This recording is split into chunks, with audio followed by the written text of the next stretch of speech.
Subscribe करें हमारे YouTube channel साधना gold को और पाएं वीडियो सबसे पहले।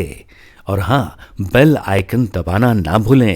एक बार श्री प्रियादास जी महाराज वृंदावन की 84 परिक्रमा कर रहे थे। 84 कोस की परिक्रमा होती है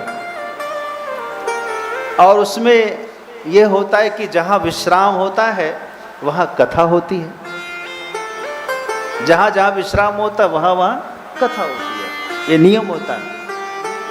तो एक जगह पहुंचे और बड़ा सुंदर श्री हनुमान दास जी महाराज का एक आश्रम पड़ता था वहां। तो वो जब उन्होंने सुना कि श्री प्रियादास जी स्वयं यात्रा लेके आ रहे हैं, 84 कोस की परिक्रमा यात्रा लेके आ रहे हैं और इतनी अच्छी कथा सुनाते हैं, तो वो स्वयं आए, साष्टांग प्रणाम किया और बोले, महाराज जी आप हमें हमारे ठाकुर जी को भक्तमाल कथा सुना दीजिए। और ऐसा तो कोई संकल्प नहीं है आपका कि अमुक तारीख को यात्रा पूरी करनी है? बोले नहीं, ऐसा तो कुछ नहीं है। तो आप आइए, हमारे ठाकुर जी बड़े रसिक हैं, सो आप हमारे ठाकुर जी को कथा सुना दीजिए। तैयार हो गए, सब यात्रियों को लेकर बैठे वहां और सारा इंतजाम श्री हनुमान दास जी ने कर दिया और कथा शुरू हुई। कथा इतनी अच्छी चल रही थी कि आसपास के गांव के लोग आकर के बैठते और निशब्द होकर कथा श्रवण करते।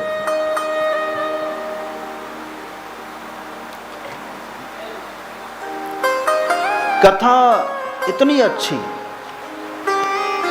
कि आने जाने वाले जो बटोही होते हैं, यात्री रास्ते चलते, वो भी आकर के बैठ जाते। उन्हीं रास्ते चलते राहगीरों में कुछ चोर थे, चोरी करने वाले, वो भी आकर बैठ गए। कथा पूरी हुई सायंकालीन, तो उसने जाकर दर्शन किया उन चोरों ने और प्रियादास जी महाराज के साष्टांग किया कि महाराज जी अब हम लोग रात्रि में कहाँ जाएंगे, यहीं रह लेते? बोले हाँ हाँ रह लो, कोई बात नहीं। और दिव्य रसोई बनी और सबको भगवान को भोग लगाकर खूब खिलाया पिलाया। लेकिन चोरों का निशाना तो रत्न पे होता है। उसका ध्यान तो था कि इनके ठाकुर जी बड़े चमक रहे हैं और बड़े गहने, हमें लगता है बड़ी कीमती कीमती हार पहने हैं। महात्माओं के पास तो और कुछ नहीं दिख रहा मुझे, इनका जो भगवान है यही माला माल है, मालदार यही लग रहा। सो सबके सोने तक वो इंतजार करते रहे। जब सब सो गए तो उसने रात्रि में ताला तोड़ दिया, ठाकुर जी का मंदिर का ताला तोड़ा और सब घुसे। हार कंगन जो कुछ था ठाकुर जी को वो सब उतार ले और आखिरी में उसको मन में लोभ आया तो ठाकुर जी को उठाकर रख लिया और सब लेकर के 1 2 3 हो गए। सवेरे 4 बजे भोर में मंगला आरती के लिए दरवाजा खोला।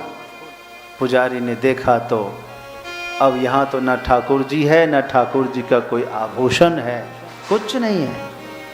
अब किसकी आरती हो?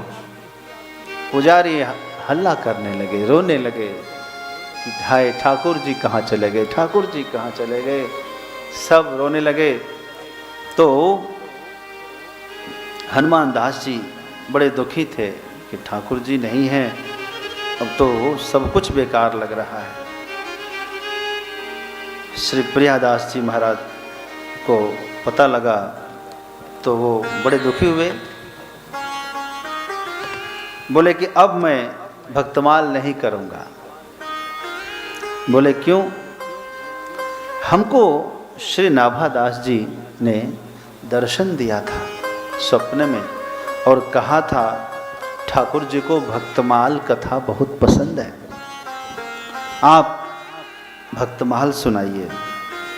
लेकिन आज मालूम पड़ा उनको भक्तमाल बिल्कुल पसंद नहीं है और आज से मैं भक्तमाल भी नहीं करूंगा और मैं अब यहां रहूंगा भी नहीं और ना कुछ खाऊंगा ना पीऊंगा।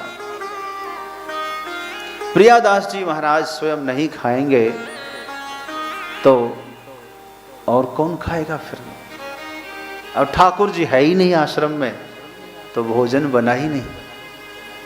लोग सारा दिन ऐसे ही अनशन पर रहे, सब व्याकुल हैं। ठाकुर जी ने क्या किया? कहा हमने तो यही सुना था लेकिन ये बीच में गए, इसका मतलब है ठाकुर जी को पसंद नहीं आया। यदि ठाकुर जी को पसंद नहीं है तो मैं ये काम अब नहीं करूंगा। इस तरह से चोर सब ले गया सामान, उसने जो भी लिया होगा, जाके घर में सोया। रात भर तो जगा था, दिन में सोया और जैसे उसको नींद आई तो ठाकुर जी उसके नींद में आए स्वप्न में और बड़ा क्रोधित हुए ठाकुर जी। क्यों मुझे ले आया? तुमने मुझे डबल दुख दिया है, दुगुना दुख दिया। एक तो सुबह से न राग न भोग न पूजा न आरती न स्नान न ध्यान, यहां लाकर तुमने यहां पटक दिया, तेरी इतनी हिम्मत। दूसरा, मुझे भक्तमाल कथा सुनने नहीं दिया। कथा हो रही थी, तुमने मुझे यहां लाया, मैं छोड़ूंगा नहीं, तुमको चौगुना दुख दूंगा। और जितने चोर थे उन सब ने यही दृश्य देखा स्वप्न में, सब घबरा के उठे, तुम्हारे वंश का नाश कर दूंगा, विनाश कर दूंगा, ले चलो अभी। सब घबराए, अरे ये क्या हो गया? सबने, चारों ने सलाह किया, भाई ये तो साक्षात भगवान है, चलो। जितने वो हार आभूषण सब थे सब लाके सजाया और ले जा करके सजा करके चारों जो होगा माफी मांग लेंगे। आए आश्रम में साष्टांग प्रणाम करने लगे, महाराज क्षमा करिए। ठाकुर जी आ गए। लोगों को ये नहीं लगा कि अपराधी को दंड देना है, यहाँ तो खुशी अपार हो गई कि ठाकुर जी आ गए वापस, ठाकुर जी आ गए, इससे अधिक और क्या चाहिए। सब इतने प्रसन्न हो गए। और श्री प्रियादास जी को मालूम पड़ा कि ठाकुर जी आ गए और उन चोरों ने रो रो करके बताया।